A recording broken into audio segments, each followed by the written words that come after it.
Hey guys, in this video I'll be sharing a hands-on tutorial of my 3-step process for capturing wedding ring details on fast-moving wedding days.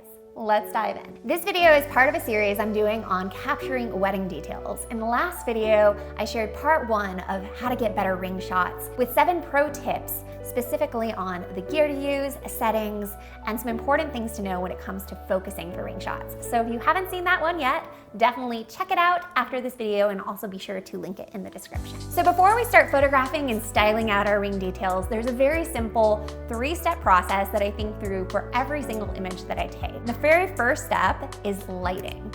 So for ring details, our lighting is actually super simple. The main thing is you want to come really close to a natural source of light, such as a window usually during those getting ready details.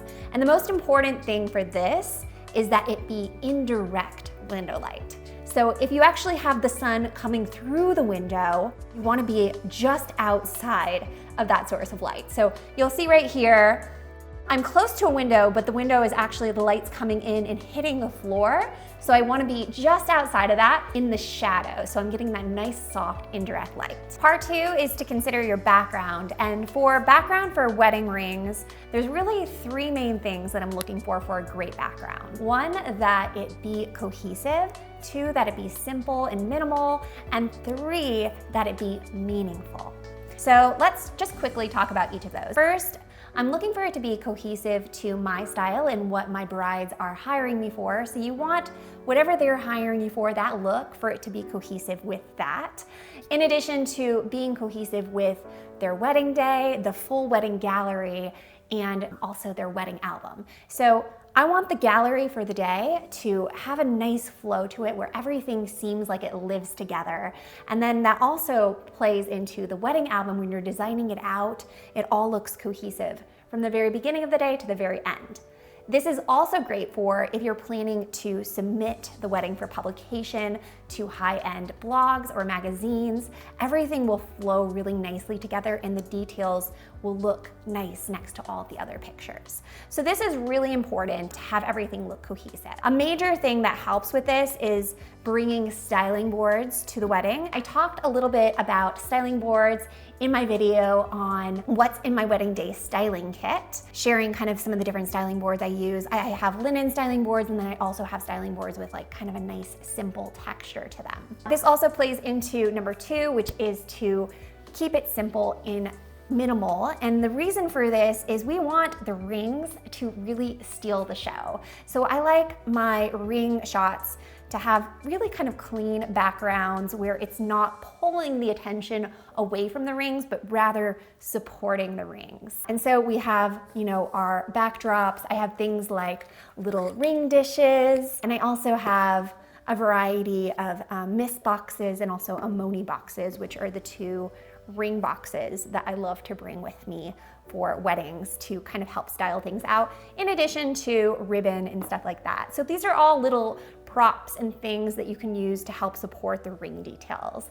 And then the third thing is really my favorite, and that's to make it meaningful. So I always like to try to incorporate things from their wedding day, such as invitations, the bride's shoes, her purse, if they have vow books. Anything like that that you can use as a background will make it more meaningful to them because it's a piece from their day that you're using to then style those ring details. So for our photos today, I actually just pulled from my own collection of things that we used for our wedding.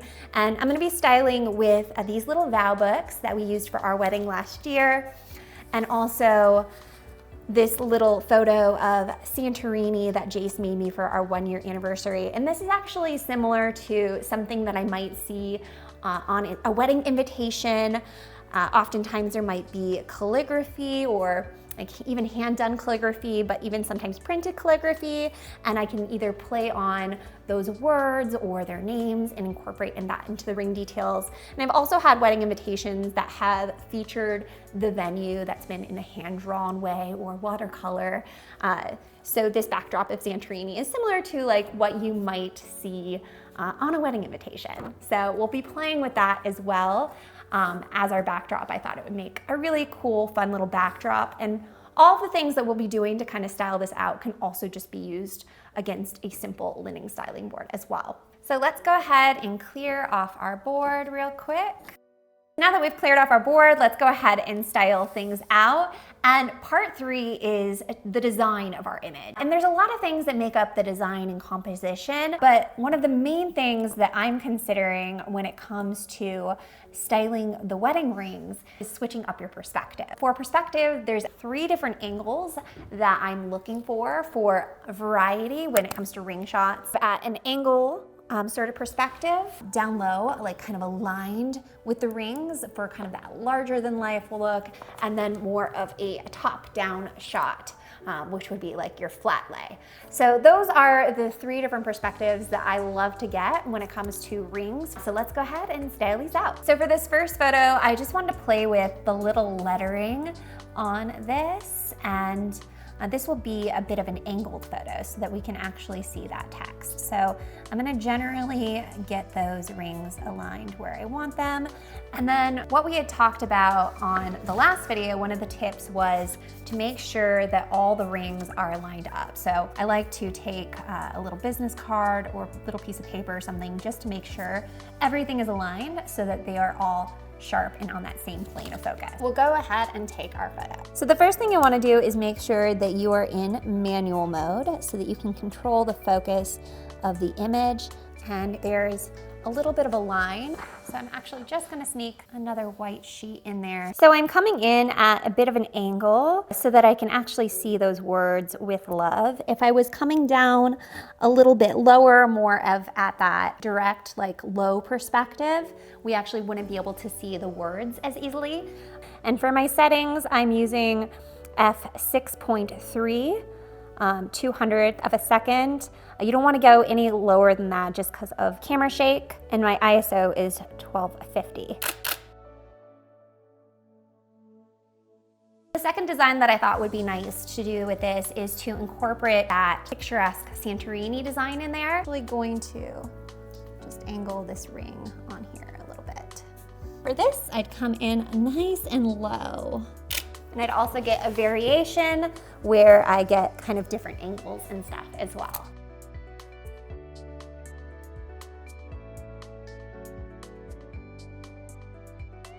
And then for my third design, I love the idea of incorporating the vow books. And with these, I would actually do a few different variations depending on time, but really just one simple design. So for this detail, I actually want it to just be a bridal detail where I'm showcasing her rings. So I'm gonna come right in here, and I love the little word where it says vows. So I wanna get a nice little close up on the vows, showcasing her rings.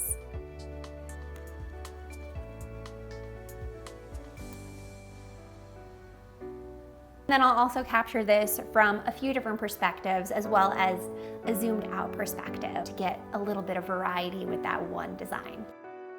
So I hope you enjoyed this little tutorial on styling wedding ring details. Be sure to check out part 1 and also subscribe to stay in the loop for more videos like this one talking about wedding tutorials, tips, and business marketing strategy videos to help you improve your craft while building your own wildly profitable empire.